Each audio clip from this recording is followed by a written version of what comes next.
बंदी छोड़ सतगुरु रामपाल जी परमेश्वर जी की जय हो। भाई और बहनों, ये पुस्तक है भोगेगा अपना किया रे। ये पुस्तक विशेषकर करोथा कांड को लेकर लिखी गई है। इस पुस्तक को लिखने वाले भी सतगुरु रामपाल जी के शिष्य हैं और इस पुस्तक को पढ़कर हमें करोथा कांड के संबंध में बहुत सी ऐसी बातों का पता चल रहा है जो बातें अभी तक आप और हमारी पहुंच से दूर थी।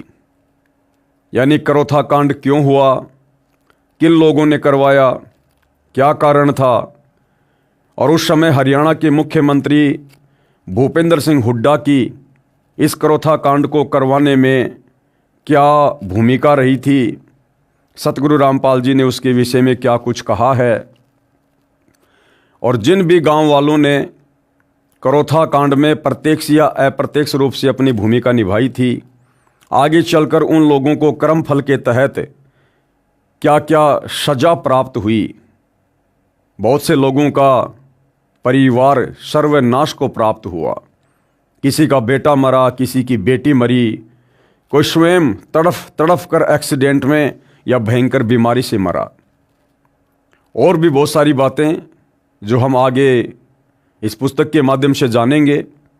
उनमें एक बात है कि एक ज़मीन का मामला, जो ज़मीन सतलोक आश्रम करोथा को दान कर दी गई थी, उस ज़मीन को लेकर क्या वाद विवाद हुआ। वो ज़मीन किसने ली थी? क्या सतगुरु रामपाल जी ने ली थी या सतगुरु रामपाल जी को बिना बताए उनकी गैर हाजिरी में काल प्रेरणा से सतलोक आश्रम मैनेजमेंट ने ली थी। यानी उस समय का जो सतलोक आश्रम मैनेजमेंट था, क्या उन लोगों ने अपने गुरु की आज्ञा के बिना, अपने गुरु से पूछे बिना वो ज़मीन लेकर गलती की या सही किया?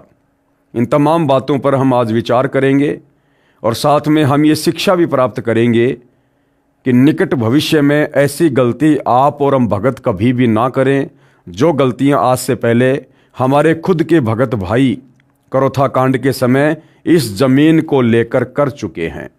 तो क्या कुछ ये पुस्तक कहती है? पुस्तक का नाम है भोगेगा अपना किया रे। आश्रम की ज़मीन का झूठा मुकदमा। अश्वनी कुमार ACJM की कोर्ट में आश्रम की ज़मीन का मुकदमा चल रहा था।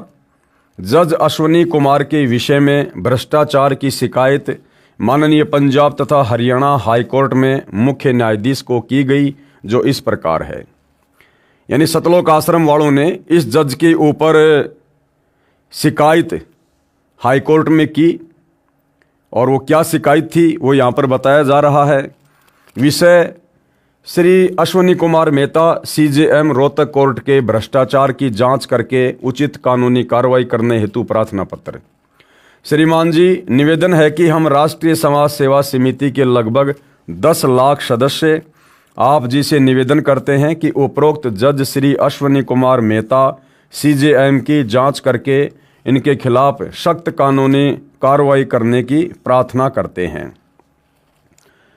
फिर सतलोक आश्रम वाले भगत लिखते हैं, हम भारतीय संविधान का सम्मान करते हैं, लेकिन भाइयों और बहनों, इन्होंने 2014 के बरवाला कांड के समय भारतीय संविधान का, न्यायालय का सम्मान नहीं किया।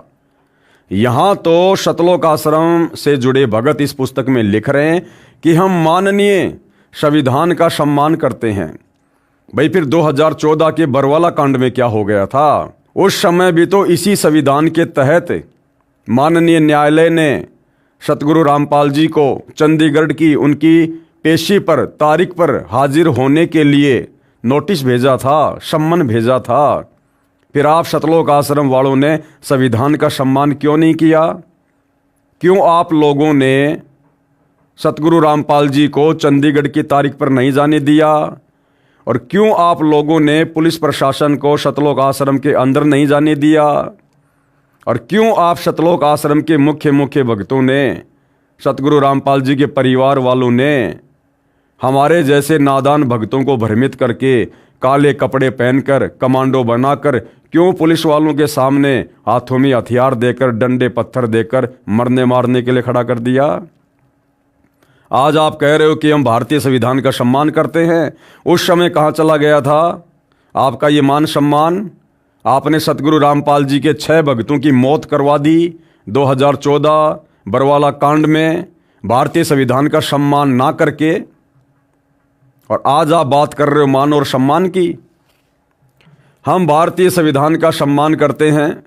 हम ये भी मानते हैं कि अधिकतर जज न्यायप्रिय तथा कानून का पालन करने वाले हैं। हम जज को परमात्मा का छोटा रूप मानते हैं, ये बिल्कुल गलत है। ऐसा भगत ने नहीं मानना चाहिए। जगत वाले लोग ऐसा मान सकते हैं। जगत वालों को आध्यात्मिक ज्ञान नहीं है, परमात्मा के विधान का पता नहीं है। वो तो डॉक्टर को भी परमात्मा का छोटा रूप मानते हैं, वो जज को भी परमात्मा का छोटा रूप मान सकते हैं।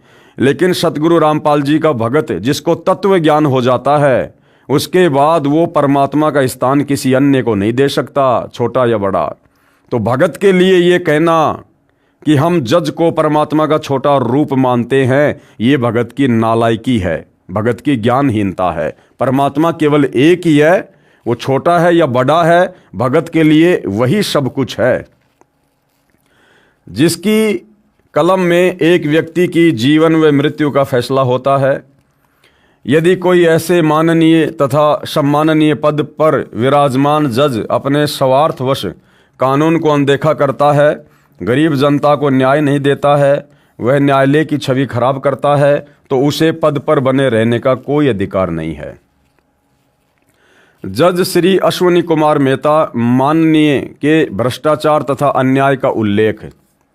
राष्ट्रीय समाज सेवा समिति के कुछ सदस्य सतीश चंद्र गांव सुंडाना, राजेंद्र सिंह गांव बड़ौदा, बलवान सिंह गांव बालक, चांदीराम गांव बालक माननीय जज श्री अश्विनी कुमार मेहता जी से दिनांक 23 जनवरी 2014 को कोर्ट में मिले तथा उससे मुकदमा नंबर 446/2006 की वास्तविकता से परिचय कराने का प्रयास किया तथा इस केस से संत रामपाल जी का नाम निकलवाने के लिए प्रार्थना की, क्योंकि इस केस में संत रामपाल जी महाराज का नाम झूठा तथा बेबुनियाद है।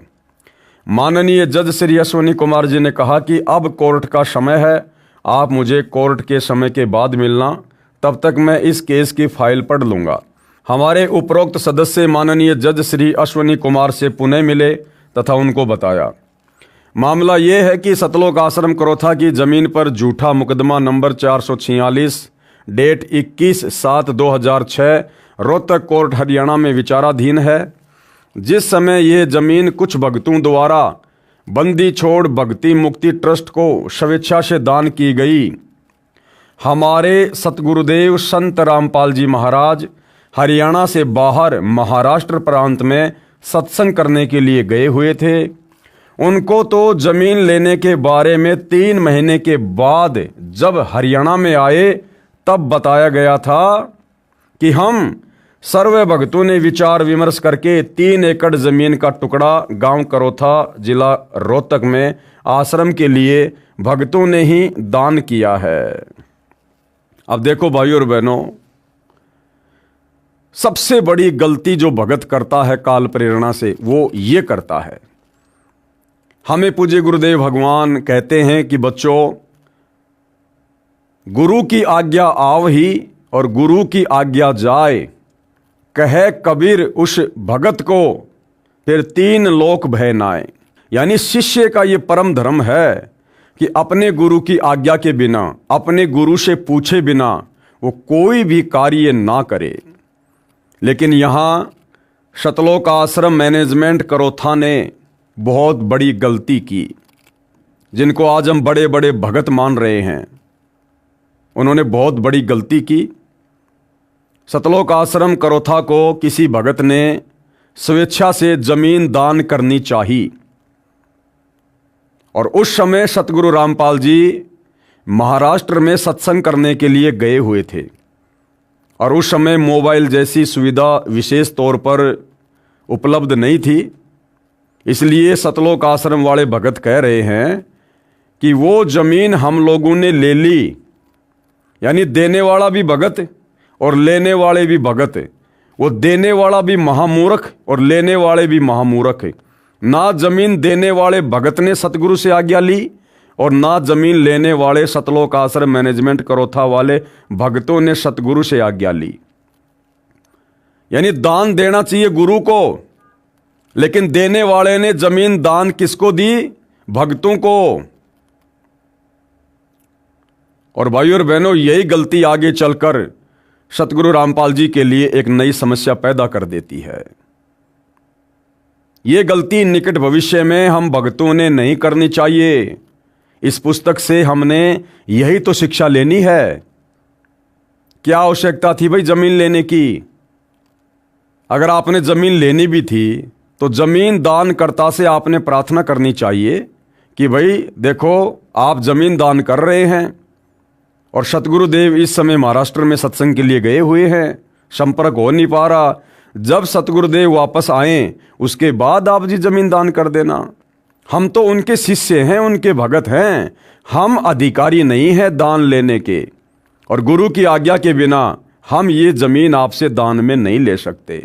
इन्होंने करना तो ये चाहिए था, लेकिन मंद बुद्धियों ने मान बढ़ाई और अहंकार में सड़कर कि जब सतगुरु जी आएंगे और उनको पता चलेगा कि हम लोगों ने इतनी इतनी जमीन एक भगत से दान में ले ली है, आश्रम का विस्तार करेंगे, तो सतगुरु हमारी पीठ थपथपाएंगे। तो भाइयों और बहनों, ये गलती यदि भक्ति मार्ग पर हमें सफल होना है, एक अच्छे और सच्चे शिष्य की भूमिका अदा करनी है, ये गलती हमने बिल्कुल भी नहीं करनी चाहिए। दोबारा पढ़िए। भक्तों की गलती के कारण सतगुरु रामपाल जी के ऊपर वो मुकदमा लगा। भक्तों की गलती के कारण हमारे सतगुरुदेव संत रामपाल जी महाराज हरियाणा से बाहर महाराष्ट्र प्रांत में सत्संग करने के लिए गए हुए थे। उनको तो जमीन लेने के बारे में 3 महीने के बाद जब हरियाणा में आए तब बताया गया था कि हम सभी भक्तों ने विचार विमर्श करके 3 एकड़ जमीन का टुकड़ा गांव करोथा जिला रोहतक में आश्रम के लिए अपने भक्तों ने ही दान किया है। दानकर्ता के विशेष आग्रह पर जमीन बंदी छोड़ भक्ति मुक्ति ट्रस्ट के नाम ट्रस्टी भगत राजेंद्र के नाम से करा दी है। हमने पहली बार ट्रस्ट बनाया था, ट्रस्ट की ओर से कोई रेजुलेशन भी पास नहीं किया गया था। हमारे सतगुरु रामपाल जी महाराज के कहीं भी जमीन की खरीद के कागजात पर हस्ताक्षर नहीं है। इनका नाम भी राजनीतिक दबाव में बनाए मुकदमा नंबर 446 डेट 21/7/2006 में डालकर व्यर्थ परेशान किया जा रहा है। अरे व्यर्थ में परेशान तो तुम भक्तों ने करवाया। तुम्हें क्या आवश्यकता थी वो जमीन दान में लेने की, जब तुम्हें पता था कि गुरुदेव भगवान आश्रम में नहीं है और भक्ति मार्ग में गुरु की आज्ञा के बिना कोई भी कार्य नहीं किया जाता है। जब छोटा मोटा होम यज्ञ भी गुरु की आज्ञा के बिना सफल नहीं होता है, तो आप लोगों ने ये कैसे सोच लिया कि वो जमीन भक्तों को सुख देगी? और आगे चलकर फिर उसी जमीन को लेकर सतगुरु रामपाल जी के ऊपर मुकदमा लगा। इस जमीन के मुकदमा नंबर 446 डेट 2006 में मुख्य गवाह ने जिसके नाम से FIR काटी गई थी, उसने न्यायालय में बयान देकर स्पष्ट कर दिया है कि इस FIR में क्या लिखा है मुझे कुछ जानकारी नहीं, क्योंकि पुलिस ने जबरदस्ती मेरे से हस्ताक्षर कराए थे। दान अपनी स्वेच्छा से किया जाता है। जमीन ट्रस्ट के नाम हुई है, किसी ट्रस्टी या चेयरमैन के नाम नहीं हुई है। अब देखो, यहां तो कह रहे कि किसी ट्रस्टी या चेयरमैन के नाम नहीं हुई है, और यहां पर ये लोग खुद ही लिख रहे हैं, ये लोग खुद ही लिख रहे हैं भाइयों और बहनों कि दानकर्ता के विशेष आग्रह पर जमीन बंदी छोड़ भक्ति मुक्ति ट्रस्ट के नाम और ट्रस्टी भगत राजेंद्र के नाम से करा दी गई है, और यहां कह रहे हैं कि किसी के नाम नहीं हुई है। ट्रस्ट का नियम है कि यदि ट्रस्ट का प्रबंधन ट्रस्ट चलाने में असफल रहता है तो उस ट्रस्ट की चल अचल संपत्ति सरकार सील कर देती है। इसलिए यह मामला 420 धारा का नहीं है। राष्ट्रीय समाज सेवा समिति के सदस्यों ने सर्व जानकारी माननीय जज श्री अश्विनी कुमार जी को दी। जज अश्विनी कुमार जी ने कहा कि मैंने केस को पढ़ लिया है, ये केस तो आप पर बनता ही नहीं है। जमीन दान करता कमला के माता, भाई, बहन तथा बुआ हैं। मैंने ये देख लिया है कि जिस समय जमीन दान की अप्रैल 1999 को तथा आज 2014 तक कमला ने किसी कोर्ट में इस संबंध में कोई मुकदमा भी दायर नहीं किया है। पुलिस ने चालान के साथ कमला पुत्री श्री साहब सिंह का 161 का बयान भी नहीं लगा रखा। जज महोदय ने आगे कहा कि यदि आप मुझसे पहले मिल लेते तो मैं कमला को गवाह रूप में भी स्वीकार नहीं करता। इस केस की गवाहियां 2007 से चल रही हैं। दिनांक 1/8/2013 6 वर्ष तक ये कमला पुत्री श्री साहब सिंह बयान देने भी नहीं आई थी। ज़मीन की रजिस्ट्री से 1999 से 2013 तक 14 वर्ष बीत गए हैं। इस आधार से भी स्पष्ट है कि सर्व कार्य इसकी सहमति से ही हुआ था। बाद में किसी ने इसको उकसाया है। जज ने यह भी बताया कि मैं अपने अनुभव से बताता हूं कि कमला ने जो 1/8/2013 को कोर्ट में बयान दिया है उसमें जो उसने प्रारंभ में कहा है वह तो उसके वकील द्वारा तोते की तरह रटाई गई कहानी थी। फिर उसने अंत में वास्तविकता भी बता दी। उसने कहा है कि मैंने बयाना रजिस्ट्री देख लिया है, ये मैंने ही लिखवाया है। फिर कहा है कि कृष्णा ने लिखवाया है जो नाते में इसकी सगी बुआ है। इससे भी स्पष्ट है कि कमला की सहमति से ही जमीन ट्रस्ट को दान की गई है। कमला ने बयान में स्वीकारा है कि मैं अपनी ज़मीन नहीं देना चाहती थी। इससे स्वयं सिद्ध है कि ज़मीन दान इसकी सहमति से हुई है। कमला के बयान का भावार्थ है कि मैं ज़मीन नहीं देना चाहती थी परंतु ज़मीन दे दी गई। इससे स्पष्ट है कि कमला को पूरी स्थिति का पता था। सर्व कार्य इसकी सहमति के अनुसार हुआ था। यदि ऐसा न होता तो उसी समय न्यायालय में अपील कर सकती थी, जो कि कमला ने आज तक भी ऐसा नहीं किया है। इससे साफ है कि ज़मीन दान करने में जो कृष्णा को कमला बनाकर बैठाया गया है, ये इसके परिवार ने कमला को विश्वास में लेकर कृष्णा को कमला के स्थान पर बैठाया है। ट्रस्टी तथा चेयरमैन का तो कोई दोष ही नहीं है, फिर भी ये झूठा मुकदमा आपके गले में सरकार ने डाल दिया है। इसको अपने गले से निकालना तो पड़ेगा ही। श्री अश्वनी कुमार माननीय जज जी ने कहा कि आप भी जानते हैं वर्तमान में कैसे काम बनता है, आप लोगों को कुछ खर्च करना पड़ेगा। समिति के सदस्यों ने पूछा कि क्या खर्च करना पड़ेगा। जज श्री अश्वनी कुमार जी ने कहा कि मात्र 20 लाख रुपए लगेंगे। हाई कोर्ट तक सेटिंग करनी पड़ती है। मैंने कुछ नहीं लेना, ये सारा खर्चा आगे ही देना है। मैं तो भगवान से डरने वाला हूँ। याद रखना, जजों के पास स्वयं संज्ञान रूपी 2 धारी तलवार है। सर्व गवाह भी आपके पक्ष में हों तो भी जज सजा कर सकते हैं।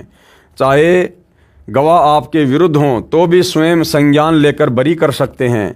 यदि छोटी छोटी तारीखें भी लगेंगी तो आपके घर व्यवसाय के कार्य की हानि होगी और आप मानसिक रूप से भी परेशान होंगे।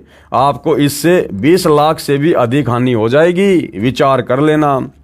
तो पुस्तक जो लिख रहा है सतलोक आश्रम हरियाणा से जुड़ा भगत, वो ये सारी बातें बता रहा है कि जज ने किस प्रकार से हमारे से रिश्वत मांगी। ये सब बातें श्री अश्वनी कुमार जज के मुख से सुनकर सर्व सदस्य दंग रह गए और कहा, जज जी हम ये नहीं कर पाएंगे। आप जी केस की वास्तविकता के आधार पर वैसे ही दया कर दें। अरे क्या दिक्कत आ रही थी? तुम लोग कौन से भगत हो? तुम कौन सी मर्यादाओं में हो भाई? वो जज खाली तुमसे 20 लाख रुपए तो मांग रहा था और वर्तमान में तुम लोग 1-1 करोड़ रुपए तो तुम लोग जाट आरक्षणों में लगा देते हो। 80-80 लाख रुपए तुम लोग जाटों की धर्मशाला बनवाने में लगा देते हो। और जब 5-5 लाख तुम सतलोक आश्रम वाले गुंडों की सीबीआई जांच के समर्थन में दे सकते हो, तो यहां तो तुम्हारे गुरुदेव भगवान का मुकदमों में नाम हटाया जा रहा था। फिर भला तुम लोगों को क्या दिक्कत हो गई भाई? हालांकि भाई और बहनों, मैं रिश्वत के पक्ष में नहीं हूं, लेकिन इन सतलोक आश्रम वालों की घटिया मानसिकता बता रहा हूं। इससे आपको यह भी पता चलेगा कि इस बात में कितनी सच्चाई है, क्योंकि हमने आंखों तो देखी नहीं है, सबूत इसका कोई है नहीं। लेकिन वर्तमान में सतलोक आश्रम मैनेजमेंट हरियाणा वालों का, सतगुरु रामपाल जी के कलयुगी बेटा बेटी भाई बंधु रिश्तेदारों का जो चरित्र निकलकर सामने आ रहा है, उस आधार से हम ये कहते हैं कि जब तुम लोग राजस्थान के गैंगस्टर आनंदपाल सिंह की सीबीआई जांच के समर्थन में 5 लाख रुपए दे सकते हो, तो यहाँ तो तुम्हारे गुरु का नाम मुकदमे से हटाया जा रहा था, फिर भला तुम्हें 20 लाख रुपए देने में क्या दिक्कत हो रही थी? तो भाइयों और बहनों, इन आश्रम वालों की जुबान पर विश्वास नहीं किया जा सकता है। अगर जज ने गलत किया है तो आने वाले समय में उसकी सजा वो अवश्य भोगेगा, क्योंकि परमात्मा के घर देर है अंधेर नहीं है। और अगर ये लोग झूठ लिख रहे हैं जज के विषय में, तो इन लोगों को भोगना पड़ेगा। परमात्मा का संविधान तो भगत हो या जगत हो, सबके ऊपर समान रूप से लागू है। जज अश्वनी कुमार जी ने कहा कि मैंने तो आपको सलाह दी है, मानना या न मानना आपका काम है। आपके ट्रस्टी व गुरु पर तो ये केस बनता ही नहीं है, वैसे ही बरी हो सकते हैं। यह है सर्वदास्ता राष्ट्रीय सेवा समिति के सदस्यों सतीश चंद्र गांव सुडाना, राजेंद्र सिंह गांव बड़ौदा, बलवान सिंह गांव बालक, चांदीराम गांव बालक ने राष्ट्रीय सेवा समिति के मुख्य सदस्यों को मीटिंग करके बताई। तो यही निर्णय लिया कि जज साहब का आगे कैसा बर्ताव रहेगा उसको देखकर ही ऊपर के अधिकारियों को शिकायत की जाएगी। यानी इन लोगों के अनुसार जज से सारी बात करने के बाद में, जज की मानसिकता को जांचने और परखने के बाद में, इन सतलोक आश्रम मैनेजमेंट हरियाणा वालों ने खुद ही मीटिंग करके आगे का डिसीजन ले लिया कि हमने अब आगे हाई कोर्ट में उस जज की शिकायत करनी है या नहीं करना है। मतलब सतगुरु रामपाल जी से कोई सलाह मशवरा नहीं, कोई डिस्कस नहीं, कुछ नहीं। ये खुद ही सतगुरु बने हुए हैं, ये खुद ही न्याय करता है कि हम क्या करेंगे और क्या नहीं करेंगे। संत रामपाल जी से पूछने की जरूरत नहीं है, क्योंकि संत रामपाल जी को क्या पता कोर्टों में क्या होता है, जज क्या होते हैं, वकील क्या होते हैं। तो आश्रम वाले भगत कह रहे हैं, राष्ट्रीय समाज सेवा समिति वाले, कि हम मुख्य लोगों ने मीटिंग की और निर्णय लिया कि जज साहब का आगे कैसा बर्ताव रहेगा उसको देखकर ही ऊपर के अधिकारियों को शिकायत की जाएगी। 20 लाख की मनसा पूरी न होने के पश्चात माननीय जज श्री अश्वनी कुमार मेहता जी की अन्याय की झलक। दिनांक 23/1/2014 के पश्चात जज महोदय ने छोटी छोटी तारीख लगानी प्रारंभ की। दिनांक 31/1/2014 8 दिन की, अगली 5/2/2014 5 दिन की, उससे अगली 13/2/2014 8 दिन की, अगली 19/2/2014 6 दिन की, अगली 20/2/2014 लगाई 1 दिन की। 20/2/2014 को हमें परेशान करने के मकसद से स्वयं कोर्ट में नहीं आया, उस दिन कोई कार्रवाई नहीं की। फिर जज अश्वनी कुमार मेहता जी के स्थान पर दूसरे जज ने कार्यभार संभाला। अरे तो तुम आश्रम वालों को क्या दिक्कत हो गई भाई? तारीखें छोटी लग रही है, बड़ी लग रही है, क्या दिक्कत हो गई तुम लोगों को? इसी पुस्तक में तुम लोग कह रहे हो कि हम तो संविधान की इज्जत करते हैं, संविधान का सम्मान करते हैं। तो संविधान के तहत जैसा भी जज तारीख लगा रहा था, तो भाई तारीखों पर जाते ना। यहां अपना दुखड़ा क्यों रो रहे हो तुम लोग? तुम तो संविधान का सम्मान करने वाले हो ना। इसके अतिरिक्त अन्य अन्याय जो जज अश्वनी कुमार जी ने किया वो इस प्रकार है। क्या क्या अन्याय किए भाई और बहनों, सुनिएगा। श्रीमती कमला पुत्री साहिब सिंह की ओर से कुछ वकील आने लगे। हमारे वकील जी ने जज श्री अश्वनी कुमार जी कोर्ट में अपील लगाई कि कमला पुत्री साहिब सिंह एक गवाह है, उसने जो बयान देना था दे दिया, अब इसकी ओर से वकील नहीं आने चाहिए, ये कानून के विरुद्ध है। दोनों पक्षों की सुनवाई के पश्चात जज श्री अश्वनी कुमार जी ने अपने आदेश दिनांक 19/2/2014 में कहा कि कमला पीड़ित है, इसके साथ धोखा हुआ है, ये वकील कर सकती है।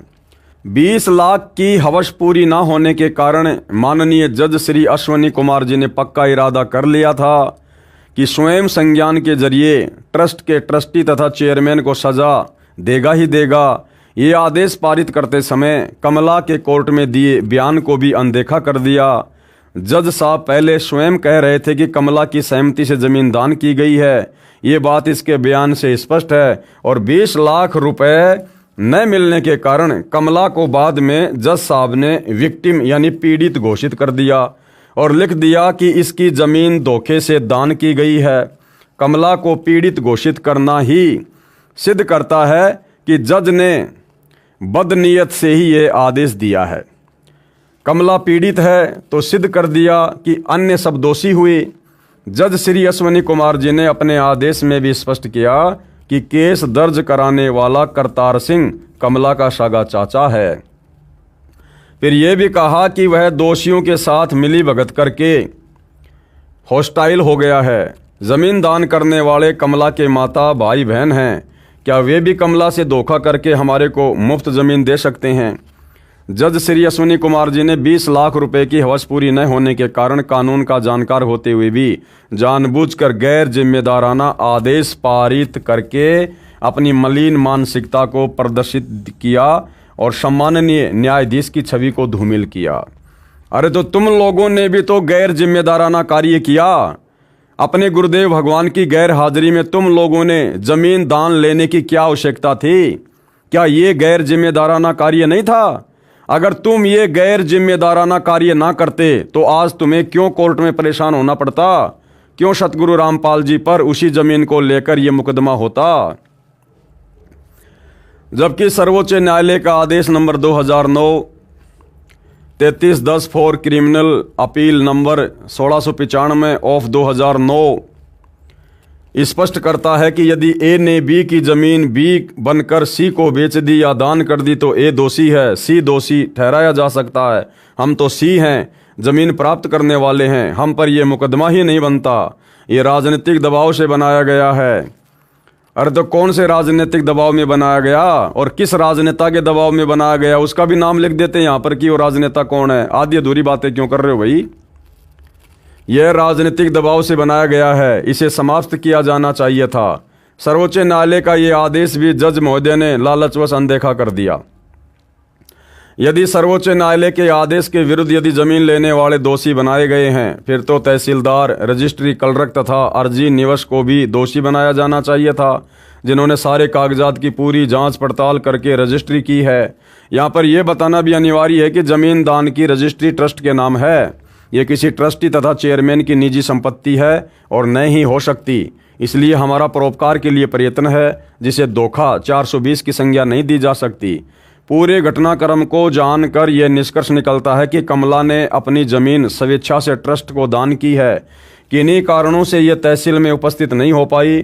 फिर इसको रजिस्ट्री के सर्वे कागजात तैयार करके दिखाए गए थे। तब इसने अपनी मर्जी से अपनी बुआ को तहसील में भेजकर अपने स्थान पर खड़ा किया है, जो इसके बयान से भी स्पष्ट है, जो बयान इसने न्यायालय में जज श्री अश्विनी कुमार जी के समक्ष दिए हैं। ये बात हमें अब स्पष्ट हो गई है। यदि ये धोखा यानी फ्रॉड 420 है तो कमला तथा कृष्णा द्वारा किया गया है, इसमें ट्रस्ट का कोई दोष नहीं है। अरे सबसे बड़ा फ्रॉड, सबसे बड़ा धोखा तुम लोगों ने अपने गुरु के साथ किया। गुरु की आज्ञा बिना, गुरु की गैर हाजिरी में तुम लोगों ने ये जमीन दान लेकर सबसे बड़ा फ्रॉड किया। हमारा सौभाग्य था कि उसी दौरान एक नया जज श्री लोकेश गुप्ता जी आ गए। माननीय भ्रष्ट जज श्री अश्विनी कुमार जी के जुल्म व अन्याय से बच गए, नहीं तो जज अश्विनी कुमार जी अपने स्वार्थवश हम निर्दोषों को सजा कर देता। क्यों भाई? अरे क्यों सजा कर देता? और सजा कर देता तो फिर तुम्हारे को दिक्कत क्या है? तुम तो भगत हो ना, भक्ति कर रहे हो ना पूर्ण परमात्मा की, तो तुम लोगों को क्या दिक्कत है भैया? हो सकता है तुम्हारा उस जज के साथ में कोई पिछला कोई ऋण संबंध हो सकता है पिछले जन्म में तुम लोगों ने जज को किसी प्रकार से दुखी कर रखा हो, परेशान कर रखा हो, वर्तमान में वो जज अपना बदला ले रहा हो। तो भाई तुम क्यों परेशान हो रहे हो? तुम तो भक्ति कर रहे हो, भगत हो ना। गीता अध्याय 2 श्लोक नंबर 56 में सतगुरु रामपाल जी ने क्या पढ़ाया कि जो लाभ हानि में, सुख दुख में स्थिर रहता है वही तो सच्चा भगत होता है, वही तो सच्चा साधक होता है।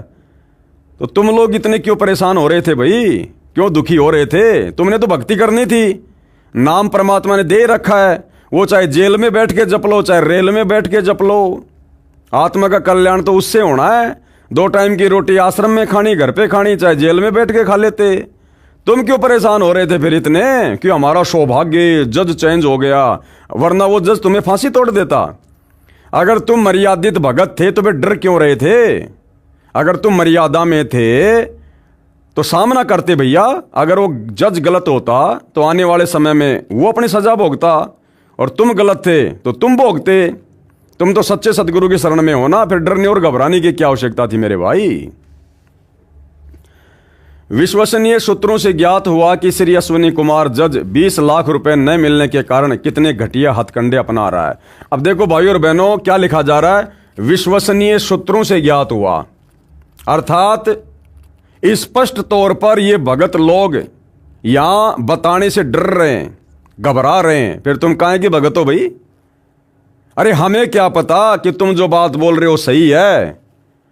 कौन था वो तुम्हारा विश्वसनीय सूत्र? उसका नाम गांव पता लिखो ना। फिर अगर सच्चाई समाज के सामने पुस्तक के माध्यम से पेश कर रहे हो तो तुम्हारे विश्वसनीय सूत्र का नाम भी लिखना चाहिए कि उसको कैसे पता चला इन बातों का। आधी अधूरी बातें क्यों कर रहे हो तुम? विश्वसनीय सूत्रों से ज्ञात हुआ है कि श्री अश्विनी कुमार जज 20 लाख रुपए न मिलने के कारण कितने घटिया हथकंडे अपना रहा है। इसने श्री लोकेश कुमार गुप्ता जज से कहा था कि आप इस केस 446/2006 में ट्रस्टी तथा चेयरमैन की भी सजा करना। ये जजों की शिकायत करते हैं। ज्ञात है कि जज श्री लोकेश गुप्ता ने ऐसा करने से मना कर दिया। फिर जज श्री अश्विनी कुमार जी ने यह केस श्रीमती कीर्ति जैन JMIC के यहाँ ट्रांसफर करवा दिया, जो जूनियर डिवीजन में जज है, जो कि श्री अश्विनी कुमार ACJM के अधीन है। इससे ये जो अन्याय चाहेगा करवा लेगा। यदि जज कीर्ति जैन जी ने कानून को अनदेखा किया और गैर कानूनी कार्य किया तो उसकी जानकारी भी उच्च अधिकारी जज को दी जाएगी। जो आदेश श्री अश्विनी कुमार जी ने लालचवश पारित किया था, कहा था कि कमला पीड़ित है, इस आदेश के खिलाफ हमारे वकील ने सेशन जज की कोर्ट में अपील की। एडिशनल सेशन जज श्री नरेश कुमार सिंगला जी की कोर्ट में सुनवाई के लिए केस लगा। श्री अश्विनी कुमार जी ने अपनी निजी ताल्लुकात से एडिशनल सेशन जज श्री नरेश कुमार सिंगला जी को भी भ्रमित करके अपने आदेश के अनुरूप फैसला करवा दिया। इस आदेश के खिलाफ हमारे वकील जी ने माननीय हाईकोर्ट पंजाब व हरियाणा चंडीगढ़ में अपील की। माननीय विद्वान जज श्री सुरेंद्र गुप्ता जी ने अपने आदेश नंबर फला फला में न्याय किया। कहा कि ट्रायल कोर्ट में केस की सुनवाई चल रही है, ऐसे समय में विक्टिम यानी पीड़ित एंड फ्रॉड धोखा शब्दों का प्रयोग करना गलत है। कमला को असंतुष्ट कहा जा सकता है। फिर कहा कि अपनी सलाह के लिए गवाह भी वकील कर सकता है, परंतु वह वकील कोर्ट में सीधा कोई पक्ष नहीं रख सकता। हाई कोर्ट का आदेश संलग्न है। हमारे को माननीय हाई कोर्ट से न्याय मिला। हम इस प्रार्थना पत्र के आरंभ में ही लिख चुके हैं कि अधिकतर जज न्यायकारी हैं। कुछ भ्रष्ट जज ही अपने स्वार्थवश अन्याय करके गरीब जनता को सताते हैं, क्योंकि भ्रष्ट जजों को पता होता है कि आम व्यक्ति ऊपर की कोर्टों में नहीं जा सकता, क्योंकि वकीलों की महंगी फीस होती है जो गरीब के बस की बाहर होती है। तुम तो पैसे वाले हो भाई, तुम तो हाई कोर्ट क्या सुप्रीम कोर्ट क्या, तुम तो कहीं भी जा सकते हो, तुम गरीब थोड़ी हो। आप जी से पुनः प्रार्थना है कि माननीय भ्रष्ट जज श्री अश्विनी कुमार मेहता CJM रोहतक कोर्ट हरियाणा की जांच करके कानूनी कार्रवाई की जाए। ऐसे व्यक्ति ऐसे सम्माननीय पद पर बने रहने के योग्य नहीं है। इसको तुरंत प्रभाव से बर्खास्त किया जाए ताकि गरीब जनता अन्याय से बच सके। जांच अधिकारी के सामने जांच के समय हमारे वो सदस्य जो जज श्री अश्विनी कुमार से मिले थे शपथ पत्र देंगे तथा जांच में पूरा सहयोग देंगे।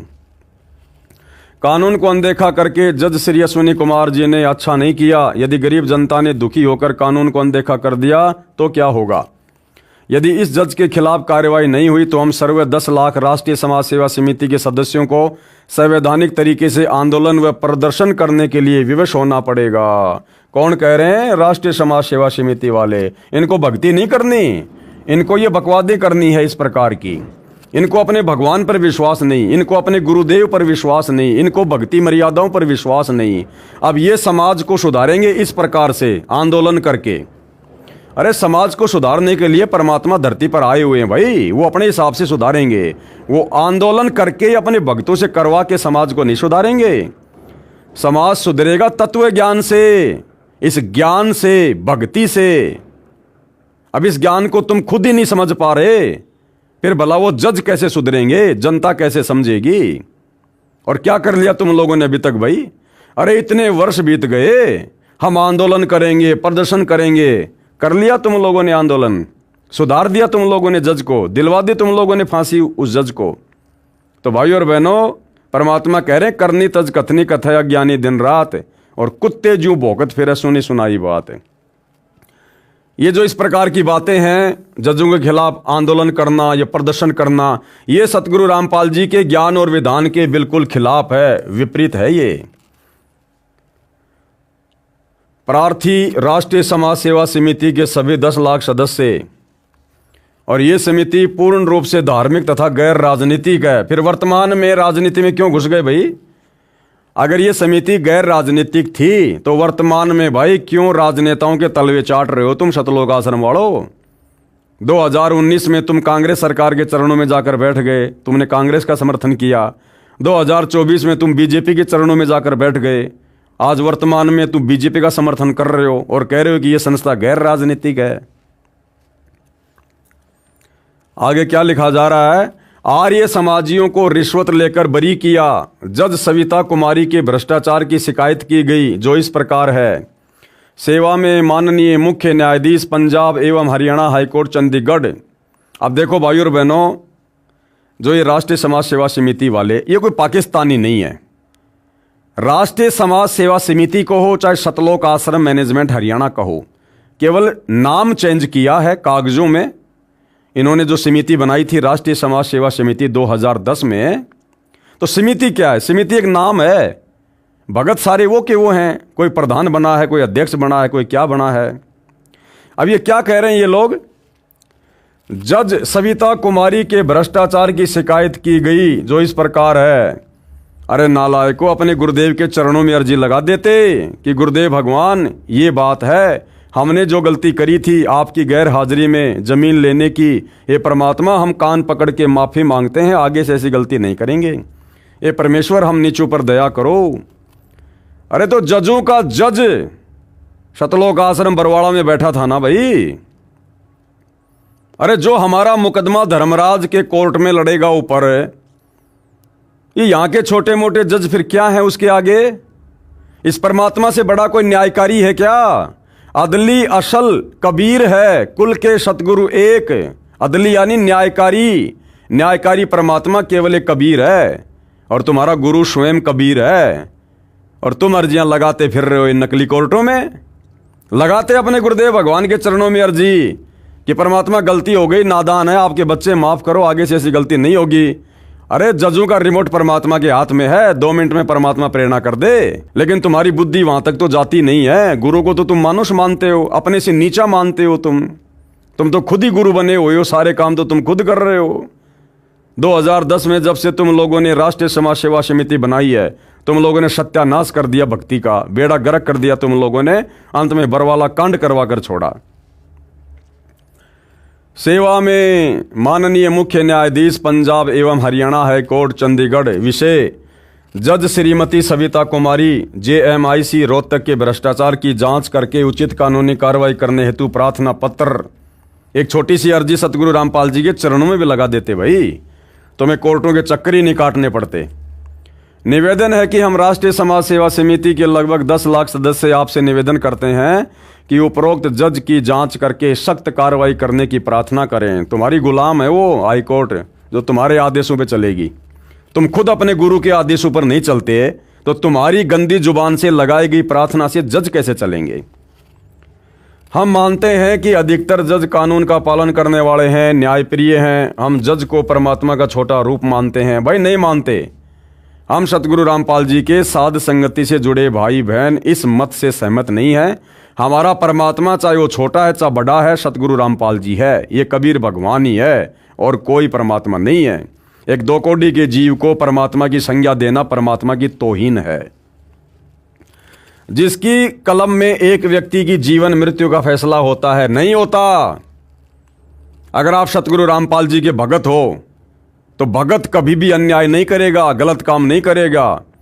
और यदि भगत के साथ कोई अन्याय करता है, धोखाधड़ी करता है, तो फिर जजों की औकात नहीं कि वो अपनी उस कलम से उस भगत को मृत्यु दंड दे दे, उसको फांसी दे दे।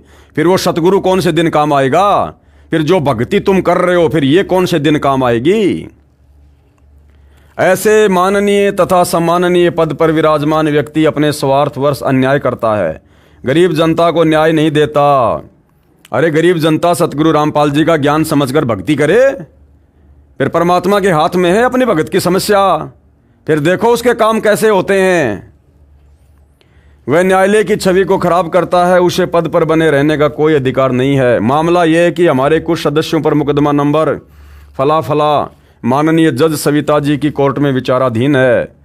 केस नंबर इतने इतने इस्तगासा आश्रम के ट्रस्टी डॉक्टर कृष्ण जी ने आश्रम की मानहानि का सत्यवीर शास्त्री पर डाल रखा था। अब बताओ भाई, भगतों ने मानहानि का दावा डाल रखा है। आश्रम के ट्रस्टी डॉक्टर कृष्ण जी ने आश्रम की मानहानि का सत्यवीर शास्त्री पर डाल रखा था। अब भक्तों का काम है क्या ये मानहानि का मुकदमा करना? अरे भक्तों की ना इज्जत होती ना भक्तों की कोई बेइज्जती होती। तुम सतगुरु की शिक्षाओं पर नहीं चलते, इसलिए तुम लोग दुखी हो। सतगुरु रामपाल जी क्या कहते हैं? मान अमान करे क्यों ना कोई, कि मेरे भगत का चाहे कोई सम्मान करो चाहे अपमान करो, भगत ने कोई टेंशन नहीं, कोई चिंता नहीं। मान अमान करे क्यों ना कोई, मम संत शरण जान जगत छोई। संसार को राख के समान समझो और परमात्मा की भक्ति अपनी मर्यादा में रह के करो। भगत की कोई इज्जत नहीं होती और ना भगत की बेइज्जती होती। और यहां इन लोगों ने मानहानि के दावे डाल रखे हैं। केस नंबर 176 डेट 6/3/2006 आचार्य बलदेव के खिलाफ था, जो माननीय जज सविता जी की कोर्ट में सुनवाई चल रही थी। अब भैया सतगुरु क्या करे? तुमने सतगुरु की कोर्ट में तो मानहानि का मुकदमा किसी के खिलाफ डाला नहीं, अर्थात तुम लोगों ने सतगुरु रामपाल जी के चरणों में तो प्रार्थना लगाई नहीं। तुम लोग तो न्यायदाता मान रहे हो कोर्टों को, न्यायालयों को। तो भैया न्यायालयों में तो न्यायालयों के अनुसार काम होता है, फिर तुम्हारे अनुसार काम नहीं होगा कि तुम जैसा चाहोगे वैसा तुम्हारे फेवर में सारा काम हो जाएगा। फिर भैया कोर्टों का काम तो काललोक में कोर्टों के अनुसार होता है, जिसमें माननीय जज सविता जी ने हमारे विरोधियों से रुपए लेकर उनके पक्ष में फैसला कर दिया। दिनांक 2 मई 2014 को इस्तगासा केस नंबर इतना तथा केस नंबर फला फला की तारीख थी। हमारे कुछ सदस्य भी ट्रस्टी कृष्ण के साथ कोर्ट में गए थे, जो प्रत्येक पेशी पर जाते हैं। उन्होंने हमें बताया कि दिनांक 2 मई 2014 को इस्तगासा केस नंबर फला फला तथा केस नंबर इतना इतना की पेशी थी। उस दिन माननीय जज सविता जी छुट्टी पर थी। अब भाई और बहनों, जज छुट्टी पर थी या नहीं थी, ये लोग गए या नहीं गए, ये मुकदमा क्या है, हमने ज़्यादा दिमाग लगाने की ज़रूरत नहीं है। इसको याद नहीं करना, रट्टा नहीं मारना। हमने केवल निष्कर्ष निकालना है कि हम भगतों को क्या शिक्षा मिल सकती है और हम भगत कहाँ पर गलतियाँ करने से बच सकते हैं, जो गलतियाँ हमसे पहले इन बड़े बड़े भक्तों ने की। हमने केवल निष्कर्ष निकालना है, इससे ज़्यादा और कुछ नहीं। दोषी आचार्य बलदेव पहले से अनुपस्थित चल रहा था। 2 मई 2014 को आचार्य बलदेव कोर्ट में पेश हुआ। उसकी जमानत की अर्जी लगाई गई। जमानत की सुनवाई के लिए माननीय जज कीर्ति जैन जी की कोर्ट में लगी, जो उस दिन ड्यूटी पर मजिस्ट्रेट थी। आचार्य बलदेव के साथ आर्य समाज के कई व्यक्ति कोर्ट से बाहर एक पेड़ के नीचे खड़े थे। एक व्यक्ति और आया जिसको पटवारी जी कह रहे थे। उसने पूछा, आचार्य जी की जमानत का क्या रहा? दूसरे व्यक्तियों ने बताया कि जमानत हो जाएगी। हमने जज कीर्ति जैन का दलाल मिल गया है। हमें कल ही पता चला था कि जज सविता छुट्टी पर है। हमने जज कीर्ति जैन से 5 लाख रुपए में सेटिंग कर रखी है। हमारी सेशन जज सुशील कुमार गुप्ता से भी सेटिंग हो चुकी है। अब ये सेटिंग हुई नहीं हुई, केवल ये लोग अपने हाथों से लिख रहे हैं, इसका कोई प्रमाण नहीं है। हमारे 3 सदस्यों ने बताया कि हम अनजान से बनकर मुंह दूसरी ओर करके अखबार पढ़ने का बहाना करके उनकी सारी वार्ता सुन रहे थे। क्यों भैया, तुम लोग कोई प्राइवेट कोई डिटेक्टर हो क्या, जो सारी बातें सुन रहे थे ऐसे करके? अरे तुमने अपने भगवान पर विश्वास नहीं किया, तुमने भक्ति पे विश्वास नहीं किया। उनकी बातें चोरों की तरह सुनकर भी तुम लोगों ने क्या कर लिया? कुछ तो नहीं किया।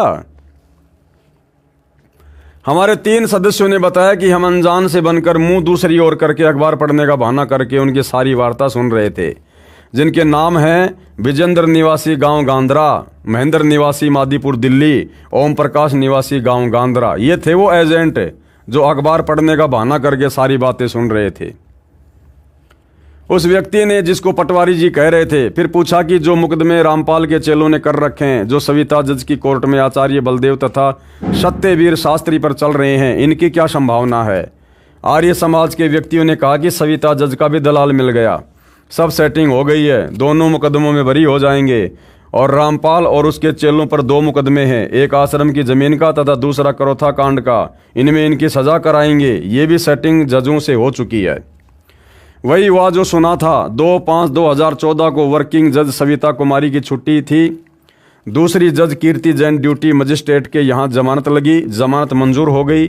हमारे भक्तों के ऊपर आर्य समाज के व्यक्तियों ने झूठा केस नंबर 12/7/2006 करोथा कांड का चल रहा है। और जो मुकदमा नंबर फला फला का है, यदि हमारे भगत किसी कारण से किसी दिन अनुपस्थित हो जाते हैं तो उनके किसी भी प्रमाण को नहीं माना जाता। कई तो मानसिक रोग से ग्रस्त होकर बुरे हाल में जजों के सामने पेश किए गए। ये देखो भाई और बहनों, सतलोक आश्रम वाले भगत क्या लिख रहे हैं। और आप और हमें शिक्षा मिलनी चाहिए, शिक्षा। हम फालतू में अपना समय बर्बाद करने के लिए इन पुस्तकों पर वीडियो नहीं बना रहे। खुद सतलोक आश्रम मैनेजमेंट हरियाणा वाले भगत क्या लिख रहे हैं कि हमारे भक्तों की ऐसी हालत हो गई, वो पागल हो गए, पागल तारीखों पर जाते जाते, और पागल रूप में उनको जजों के सामने पेश करना पड़ता था। क्यों भाई? अरे क्यों पागल हो गए? भक्ति नहीं कर रहे क्या तुम? मर्यादाओं में नहीं रहते क्या? अरे गुरु का आशीर्वाद नहीं था क्या तुम्हारे ऊपर? क्यों पागल हो गए तुम? अगर तुम लोग अपनी जगह सही थे तो तुम कह रहे हो हम तो न्यायालय का सम्मान करते हैं। तो न्यायालय जब बुलाएगा तब बुलाएगा भैया, फिर सम्मान करो। और पागल क्यों हो गए तुम? भक्ति नहीं कर रहे थे क्या? मर्यादाओं में नहीं थे क्या? सतगुरु रामपाल जी का आशीर्वाद नहीं था क्या? सतगुरु का भगत पागल क्यों हो जाएगा? अरे भगत पर चाहे लाख आपत्ति आओ, अगर भगत मर्यादा में है तो उसका गुरु उसकी रक्षा करता है, उसको हिम्मत देता है। पागल कैसे हो जाएगा? पागल तो दुनिया होती है, दुनिया। जिनको भगवान का सहारा नहीं होता, जिनके पास भक्ति नहीं होती, वो होते हैं पागल। और ये सतलोक आश्रम वाले भगत कह रहे हैं हमारे कुछ भगत तो पागल हो गए, उनको पागलपन के दौरे पड़ने लगे, हॉस्पिटलों में उनको एडमिट करवाया गया, बाद में पंखे से लटक कर फांसी खाने का प्रयास करने लगे वो भगत है, जिनमें एक का नाम है बसंत सैनी, गांव गांद्रा रोहतक वाला, जिसने 12 अगस्त 2025 को मुझ पवन दास की हिसार की तारीख पर 2 भगतों को जान से मारने का कुप्रयास किया। किस प्रकार से रोड पर पटक कर उनकी पिटाई कर रहे थे। तो भैया ऐसे गंदे कर्म करोगे तो पागल ही होगे, सतगुरु क्या करेगा? तो देखो भाई, ये लोग खुद अपनी लेखनी से लिख रहे हैं कि कई तो मानसिक रोग से ग्रस्त होकर बुरे हाल में जजों के सामने पेश किए गए, यानी पूरी तरह से पागल हो गए कई भगत तो संत रामपाल जी के। तो भैया बिना गुरु की आज्ञा के अगर जमीन दान लोगे या बिना गुरु की आज्ञा के काम करोगे तो क्या तुम्हें लड्डू मिलेंगे? वही मिलेगा जो परमात्मा का विधान है। सबको जेल भेजा गया क्योंकि हम इन जजों को रुपए नहीं दे सकते। तुम गुंडों की सीबीआई जांच में रुपए दे सकते हो, तुम फालतू में लोगों की धर्मशाला बनवाने में पैसे दे सकते हो, तुम बैडमिंटन का स्टेडियम बनवाने में पैसे दे सकते हो, तुम जाट आरक्षणों में पैसे दे सकते हो, लेकिन जहां बात आती है तुम्हारे गुरु की, वहां तुम लोग पैसे नहीं दे सकते। 19 मई 2014 को माननीय भ्रष्ट जज सविता कुमारी जी ने दोनों दोषियों आचार्य बलदेव और सतवीर शास्त्री को दोनों केसों में बरी कर दिया। जज ने बरी करने के आदेश में आधार बनाया कि शिकायतकर्ता सिद्ध नहीं कर सका कि समाचार पत्र में बयान दोषियों ने दिया था। कृपया पढ़िए जज के उस आदेश के पेज नंबर 7 की फोटोकॉपी। क्यों पढ़नी हमें फालतू में, क्यों खोपड़ा खराब करें हम? जो हमारे मतलब की बात है वो पकड़ेंगे, जो भक्ति मार्ग में हमें कुछ फायदा दे। जबकि दोषी सत्यवीर ने स्वयं न्यायालय में जवाब दावे में स्वीकार किया है कि मैंने ये बयाना समाचार पत्र में छपवाया था। इससे स्पष्ट है कि जज सविता कुमारी ने दोषियों से रिश्वत लेकर बरी किया। अधिक जानकारी इस प्रकार है। इन मुकदमों में दोषियों के विरुद्ध सब सबूत थे। समाचार पत्रों में प्रकाशित होने से ये स्वयं प्रमाणित है तथा हमारे 3 गवाह भी गवाही दे चुके थे। सत्यवीर शास्त्री ने स्वयं स्वीकारा है कि मैंने ये स्टेटमेंट समाचार पत्रों में निकलवाई है। सत्यवीर ने न्यायालय में जवाब दावा दिया है, उसमें भी स्वीकारा है कि मैंने समाचार पत्र में ये बयान दिया था। मैंने ही समाचार पत्र छपवाया है, वह भी जज सविता जी को दिखाया गया। उसकी सत्यापित प्रति भी जज के मांगने पर दी गई। कृपया पढ़िए जवाब दावे की फोटोकॉपी। पढ़ते रहना तुम लोग भाई। जिस समय ये गलत समाचार छपा था उसी समय हमारे ट्रस्ट के सदस्यों ने यह खंडन भी किया था कि यह सर्व झूठ समाचार है। हमने भी समाचार पत्र में निकलवाया था कि पुलिस ने अपनी जांच में भी स्पष्ट किया है कि यह बलात्कार की घटना गांव बोरा के खेतों की है, जो सतलोक आश्रम से लगभग 25 किलोमीटर दूर है। उसी समय इस सिलसिले में हमारा शिष्टमंडल एसपी रोहतक से भी मिला था कि यह समाचार पत्र कैसे छपा है। ये सुनकर तत्कालीन एसपी भी आश्चर्य में पड़ गया। कहा कि हमारे सामने लड़की ने स्वयं बताया कि बोरा गांव के खेतों में यह घटना घटी। बोरा गांव के गणमान्य व्यक्तियों ने भी यही बताया कि यह घटना गांव के निकट ही खेतों में हुई है। हमारे पास सबके बयान हैं। आर्य समाज के लोगों को हमारे आश्रम को बदनाम करने का कौन सा अधिकार है? अरे भैया, काल के लोक में अधिकारी अधिकार हैं। गुरुजी ने क्या समझाया? निरंजन धन तेरा दरबार, यहाँ तनिक ना न्याय विचार। और मालिक क्या कहते हैं? पाखंडी की पूजा जग में संत को कहें लबाड़, अज्ञानी को परम विवेकी, ज्ञानी को मूड गवार, निरंजन धन तेरा दरबार। अरे शब्द नहीं सुनते क्या? आश्रम वालों सत्संग नहीं सुनते क्या गुरुदेव के? किसको अधिकार है और किसको अधिकार नहीं है? काल लोक में अधिकारी अधिकार हैं। भगत ने अपनी भक्ति करनी चाहिए। आर्य समाज के लोगों को हमारे आश्रम को बदनाम करने का कौन सा अधिकार है? जज महोदय सविता जी ने भी अपने लालच में कानून को अनदेखा करके उनके पक्ष में फैसला कर दिया। जज सविता जी से प्रार्थना है कि इनका लाइसेंस बना दें कि ये किसी की मानहानि करें, इनको कोई नहीं रोकेगा। अरे क्यों बना दे भाई? हमें क्या मतलब है? आप लोगों ने ये क्यों कहना कि जज फला फला व्यक्ति का लाइसेंस बना दे, वो जब चाहे किसी के ऊपर मुकदमा कर दे? आप लोगों ने क्या लेना देना था भाई इन सब बातों से? आप तो परमात्मा के भगत हो, भक्ति कर रहे हो ना, अपने गुरु पर विश्वास रखो ना। क्या समय आने पर सत्य की जीत नहीं होती क्या? भगवान के घर देर है अंधेर नहीं है, तुम्हें इस बात का नहीं पता क्या? लेकिन तुम अपने गुरु को परमात्मा मानो तब ना, गुरु पर विश्वास करो तब ना, मर्यादा में रह के भक्ति करो तब ये सद्बुद्धि आती है। बकवाद करने वालों को नहीं आती। हमारे भक्तों ने 50,000 रुपए भी कोर्ट फीस भरकर मुकदमा डाला था। अरे क्यों डाला मुकदमा नालायकों? क्यों संगत का 50,000 रुपए बर्बाद कर दिया तुम लोगों ने?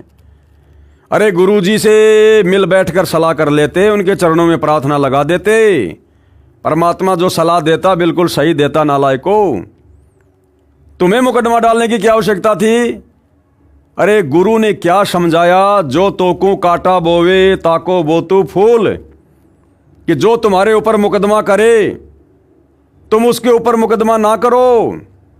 आवत गाड़ी एक है उल्टा हो अनेक।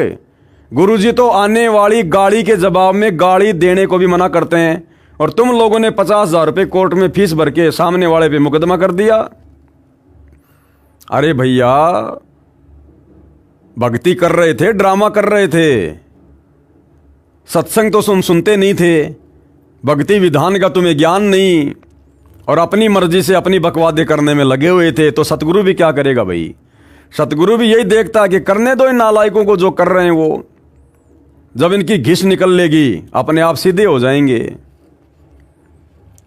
यदि ये मुकदमा झूठा होता तो क्या हमारे सिर में दर्द था कि हम 50,000 रुपये खर्चते तथा वकीलों की फीस भरते? तुम्हारे सिर में दर्द नहीं, तुम्हारे सिर में खुजली चल रही थी काल की। पुलिस ने जिस व्यक्ति के खिलाफ बलात्कार का मुकदमा बनाया उसमें स्पष्ट लिखा है कि बोरा गांव के बाहर खेतों में एक मकान के खंडर में बलात्कार हुआ। मुकदमा नंबर FIR फला फला का केस माननीय जज सविता जी की कोर्ट में विचाराधीन है। उसी दिन दिनांक 19/5/2014 को इस केस की पेशी थी, जिस दिन केस नंबर फला फला तथा केस नंबर फला फला में दोषियों को बरी कर दिया।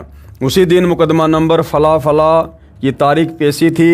एक गवाह जिसका नाम मेघराज पुलिस वाला आया हुआ था, उसके सामने जज सविता जी ने प्रत्येक नामजद मुकदमा के नाम पिता का नाम से बुलाकर अंदर एक एक करके कोर्ट में बुलाया। हमने प्रार्थना की कि गवाह के सामने एक एक को बुलाया जा रहा है, उसको पहचान कराई जा रही है। जज सविता ने हमारी एक नहीं सुनी और सर्व नामजद मुकदमा के हमारे भक्तों को बुला बुलाकर गवाह के सामने पहचान करवाई। अरे जब तुम अपने गुरु की एक भी बात नहीं सुन रहे तो वो जज तुम्हारी बातें कैसे सुनेगी भाई?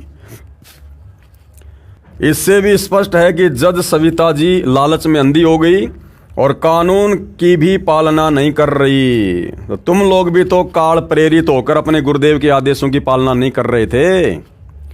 1 तारीख पर हमारा वकील किसी कारण से कोर्ट में पेशी पर उपस्थित नहीं हो सका। उस दिन केस नंबर फला फला तथा केस नंबर फला फला की पेशी थी। आवाज़ लगने पर एक भगत ने जज सविता जी से प्रार्थना की कि जज साहब हमारा वकील नहीं आ सका है।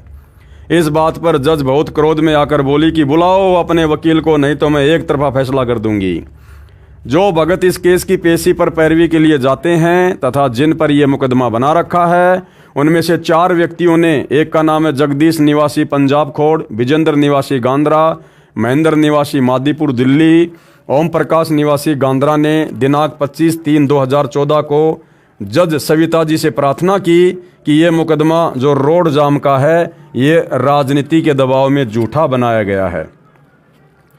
हमने रोड जाम नहीं किया, रोड जाम तो आर्य समाजियों ने किया था, उन पर मुकदमा नहीं बनाया गया। हमारे सर्व भगत निर्दोष हैं, कृपया इस मुकदमे से हमारा पीछा छुड़वाइए। अरे इतनी प्रार्थना रो रो कर अपने गुरुजी के चरणों में करते कि गुरुदेव भगवान, हम नीचों से गलती हो गई, हम काल प्रेरित थे, हमें माफ करो परमात्मा, आगे से ऐसी गलती नहीं करेंगे, हमारा पीछा छुड़वाओ, हम दुखी हो रहे हैं। अरे इतनी प्रार्थना अपने गुरुदेव भगवान के चरणों में कर लेते।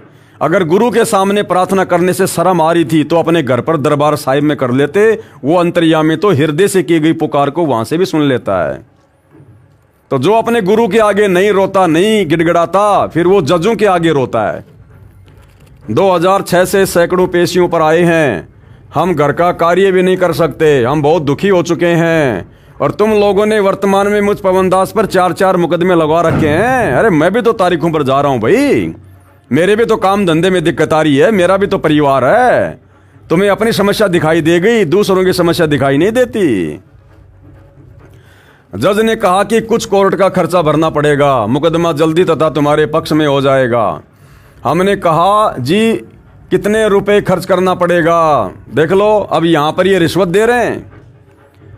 जो जज पैसों की बात कर रही है, तो यहां पर जब ये खुद परेशान हुए, खुद दुखी हुए, सैकड़ों तारीखों पर जाकर खुद जब दुखी होने लगे, तो जब जज ने कहा कि कुछ खर्चा भरना पड़ेगा, पैसे भरने पड़ेंगे कोर्ट में, तो बिल्कुल कह रहे हैं जी कितने पैसे भरने पड़ेंगे जी, यानी सहर्ष स्वीकृति दे रहे हैं। क्या कहा? हम बहुत दुखी हो चुके हैं। जज ने कहा कि कुछ कोर्ट का खर्चा भरना पड़ेगा, मुकदमा जल्दी तथा तुम्हारे पक्ष में हो जाएगा। हमने कहा कि जी कितने रुपए खर्चा भरना पड़ेगा? उस समय जज सविता कुमारी कोर्ट में अकेली बैठी थी। उसने बताया कि 10 लाख रुपए कोर्ट फीस है, ये मुझे गुप्त देनी होगी। यदि ऐसा नहीं करोगे तो छोटी छोटी तारीख लगने से आप घर के कार्य भी ठीक से नहीं कर पाओगे, जिस कारण से आपको अधिक हानि हो जाएगी। विचार कर लेना, आप 19 व्यक्ति हैं, 50,000 रुपए ही एक के हिस्से में आते हैं। मैं तो आपको सलाह दे रही हूं, आपकी इच्छा है जैसा करो, कर लेना।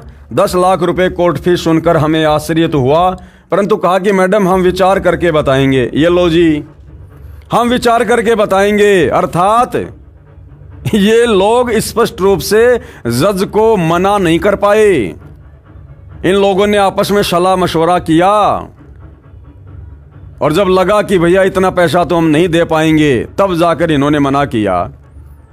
अगर 2-4 लाख रुपए की बात होती तो ये ले दे के मामला रफा कर देते। ये सुनकर हमें आश्चर्य तो हुआ, परंतु कहा कि मैडम हम विचार करके बताएंगे। हम निर्धन व्यक्ति हैं, 10 लाख रुपए कोर्ट फीस भरने में असमर्थ हैं। अगर 1-2 लाख रुपए वो बोलती तो तुरंत हाँ भर देते, तुरंत।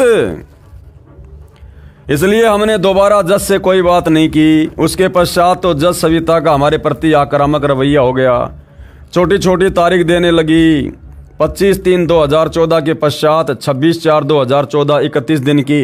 इस दौरान एक नामजद मुकदमा अनुपस्थित चल रहा था, उनको पीओ करने के लिए 31 दिन की तारीख दी थी। ये इस जज की मजबूरी थी। इसके पश्चात 2/5/2014 8 दिन की, फिर 6 दिन की, फिर 11 दिन की, फिर 5 दिन की, फिर 7 दिन की। उन चारों भक्तों ने राष्ट्रीय समाज सेवा समिति के मुख्य सदस्यों को बताया, अपने गुरुजी को नहीं बताया। और उन चारों भक्तों ने जिनकी छोटी छोटी तारीखें लग रही थी, इसी मनवश काल प्रेरित संगठन राष्ट्रीय समाज सेवा समिति के सदस्यों को जाकर बताया। अपने गुरुजी से कोई सलाह मशवरा नहीं, गुरुजी से कोई प्रार्थना नहीं, तभी तो जीव दुखी होता है, कष्ट भोगता है। उन चारों भक्तों ने राष्ट्रीय समाज सेवा समिति के मुख्य सदस्यों को बताया। जब वकीलों से पूछा गया तो हमारी हंसी करने लगे कि ऐसा कोई कानून नहीं बना कि कोर्ट फीस भरो और बरी हो जाओ, ये तो जज की सीधा सीधा रिश्वत की मांग है। फिर हमने राष्ट्रीय समाज सेवा समिति की मीटिंग बुलाई तथा माननीय भ्रष्ट जज सविता जी की शिकायत उच्च अधिकारियों को करने का निर्णय लिया। फिर भी गुरुजी से कोई सलाह मशवरा नहीं, गुरुजी से कोई किसी प्रकार की अर्जी नहीं। फिर भी आपस में ये राष्ट्रीय समाज सेवा समिति वाले ही अपनी मनमर्जी कर रहे हैं कि हम उस जज के खिलाफ चंडीगढ़ हाई कोर्ट में जाएंगे। अरे जब तक गुरु के आगे नहीं रहोगे, अर्जी नहीं लगाओगे, जब तक गुरु की आज्ञा में नहीं चलोगे, आजीवन दुखी रहोगे, आजीवन।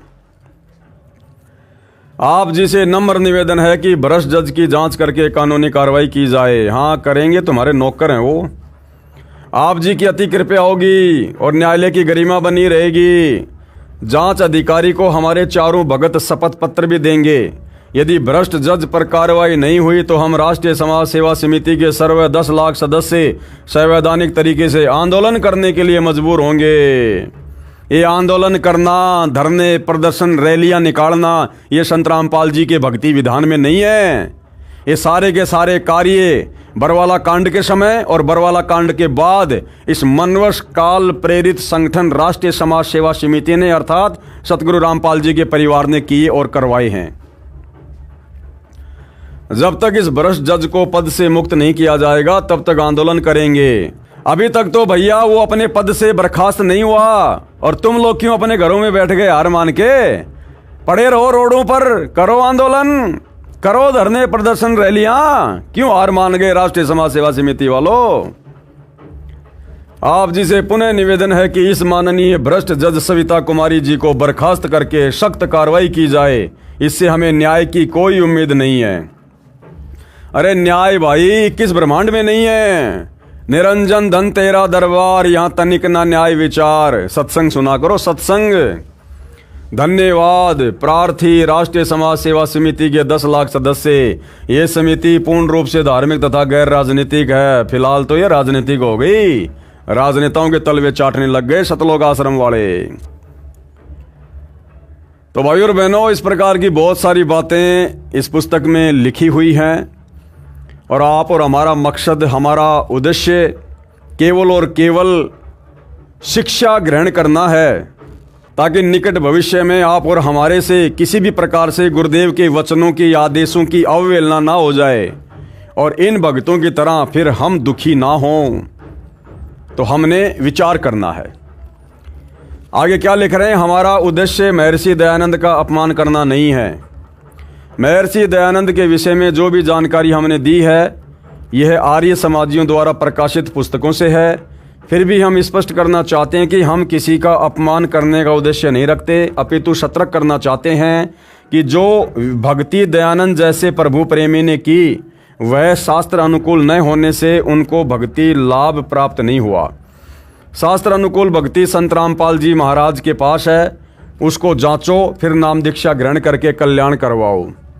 महर्षि दयानंद के अज्ञान व दुर्व्यसन का प्रमाण।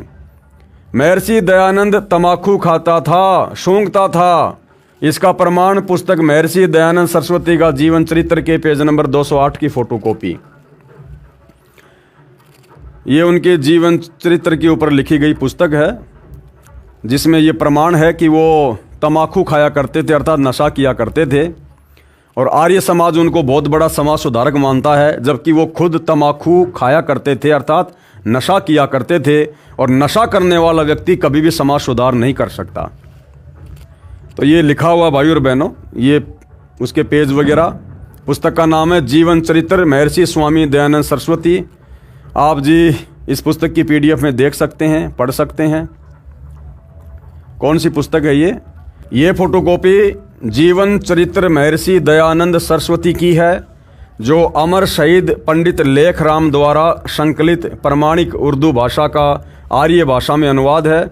इसके अनुवादकर्ता आर्य महोपदेशक श्री कविराज रघुनंदन सिंह निर्मल।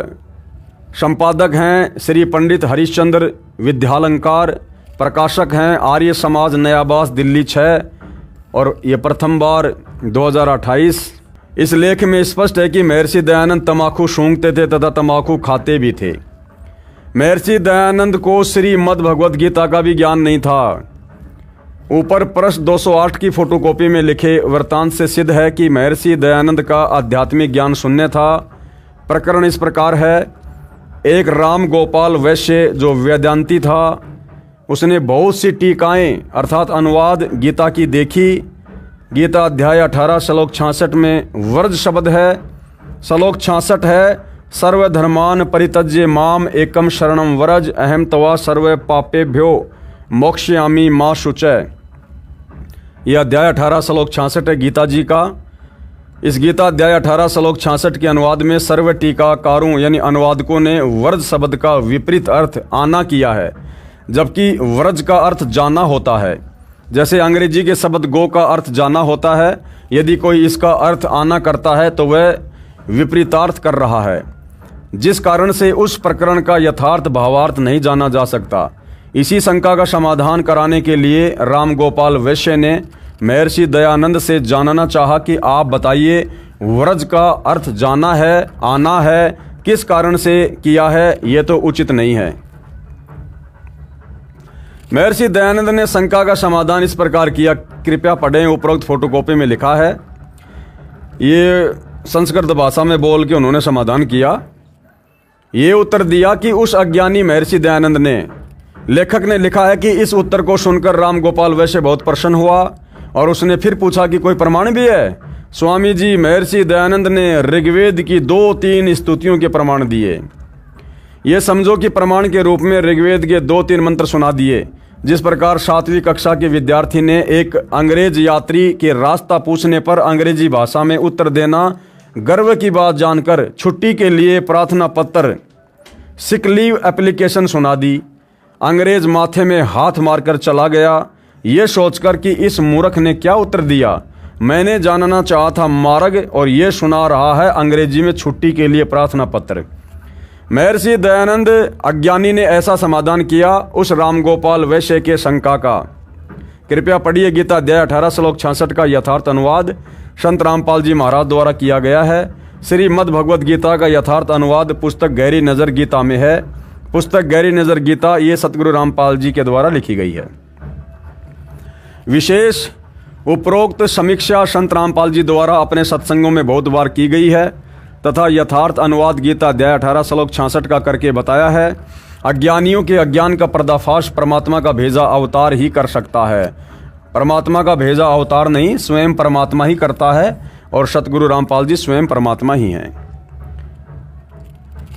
तो ये पुस्तक है जिसमें महर्षि दयानंद जी ने अपने दुर्व्यसन के विषय में स्वीकारा है। ये फोटोकॉपी महर्षि दयानंद के भक्तों द्वारा लिखे गए जीवन चरित्र की है, जो पहले उर्दू भाषा में पंडित लेखराम द्वारा लिखा गया था। उस उर्दू संस्करण का हिंदी में अनुवाद स्वयं कविराज रघुनंदन सिंह निर्मल ने किया है। इससे स्पष्ट है कि महर्षि दयानंद ने स्वयं अपने द्वारा लिखी जीवनी में कहा है कि मुझे भांग पीने का दोष लग गया। उसके प्रभाव से पूर्ण रूप से बेसुध हो जाता था और योग अभ्यास भी करता था। विचार करें, ऐब करने वाला व्यक्ति साधना कर सकता है, बेसुध व्यक्ति अभ्यासरत हो सकता है। इस प्रकार का व्यक्ति था ये महर्षि दयानंद, जो सर्व बुराई करता था लेकिन दावा करता था समाज सुधार का। अधिक जानकारी के लिए पढ़िए इसी पुस्तक धरती पर अवतार के पेज नंबर 166 से 185 तक। अब महर्षि दयानंद जी का स्वतंत्रता संग्राम में कोई योगदान था या नहीं था, इस विषय में भाइयों और बहनों हम आगे चर्चा करेंगे अगले वीडियो में। आज के वीडियो में हम केवल इतना ही रखेंगे, धीरे धीरे आगे बढ़ेंगे परमात्मा के आशीर्वाद से। इस पुस्तक पर मुश्किल से 2 या 3 वीडियो और बनेंगे, और इस पुस्तक के ऊपर वीडियो बनाने का हमारा मकसद केवल इतना ही है कि हम सत्य और असत्य से परिचित हों और हम उन तमाम गलतियों को कभी भी भविष्य में ना दोहराएं जो गलतियां गुरु के ज्ञान को अच्छे से ना समझ पाने के कारण शतलोक आश्रमों से जुड़े हुए हमारे से पहले बड़े बड़े भक्तियों ने की हैं, दोहराई हैं, और उसकी सज़ा भी पाई है और आगे भी सज़ा पाएंगे। जो गलतियां इन लोगों ने सतगुरु रामपाल जी के वचनों की अवहेलना करके 2014 बरवाला कांड में और 2014 बरवाला कांड के बाद वर्तमान समय 2025 तक कर रहे हैं। तो भाई और बहनों, आज के वीडियो में केवल इतना ही। परमेश्वर हम सबको आशीर्वाद दे, आज्ञा दे, सद्बुद्धि दे। बंदी छोड़ सतगुरु रामपाल जी भगवान की जय हो।